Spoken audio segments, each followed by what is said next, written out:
So how could all these diseases be cured by just giving everyone the same compound? Well, common sense. We go away from philosophy, put philosophy away, and just look at reality and God, that which is natural. And we find that it's very simple. It's very easy. You stop eating the garbage to begin with. But now, as we begin to think about the garbage that bring the disease in the first place, that brought the disease in the first place, then we begin to question, are we qualified to leave the garbage? It's like going home this evening. And you say, well, when you open that refrigerator, now Dr. Sebi said that this, all this is bad. Now what are we going to do? What are you going to eat? We don't know. We don't know. But what we did know, what we do know now, that that stuff in the refrigerator was not made by God and that it was not made for us.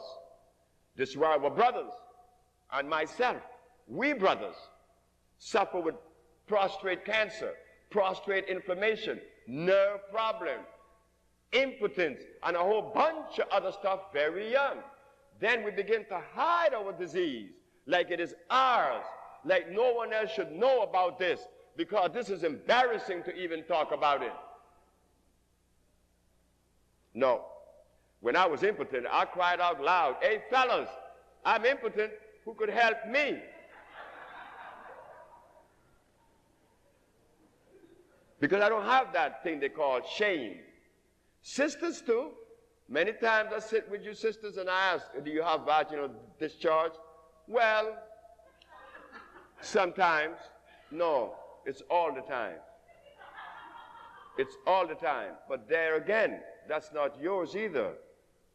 That's the food that was afforded to you.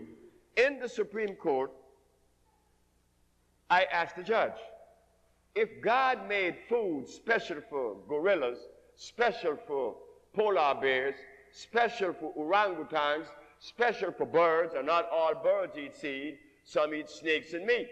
So if God made specific food for specific animal, God made also specific food for plants. This is a burdock leaf. You appeal to burdock for what? For iron. You don't appeal to burdock for magnesium. Magnesium is in trace mineral here, but iron is predominant. So there's a food for this plant.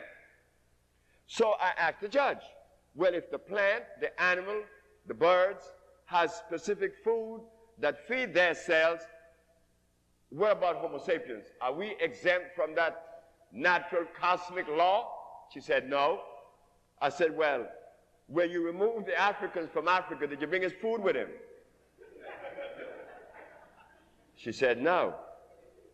So you see, so when you said that I like my ham, that's not your ham.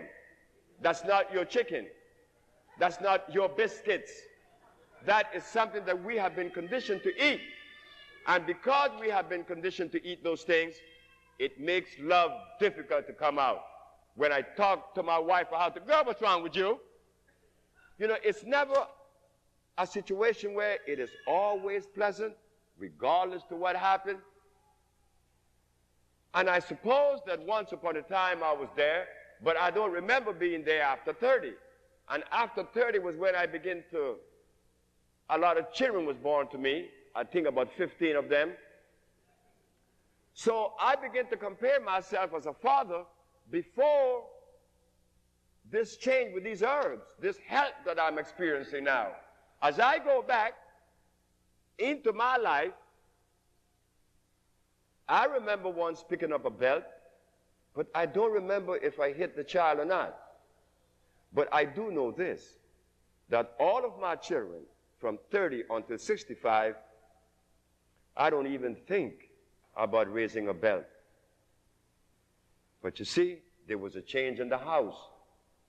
With me, there was a new wife in which she came up with me, and there was no milk in the house.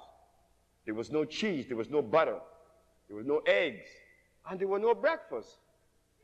My son told me the other day that 19 years he is now gone by, and that he's going to sue me because he would sue me for child abuse because in his 19th year, he never had a breakfast.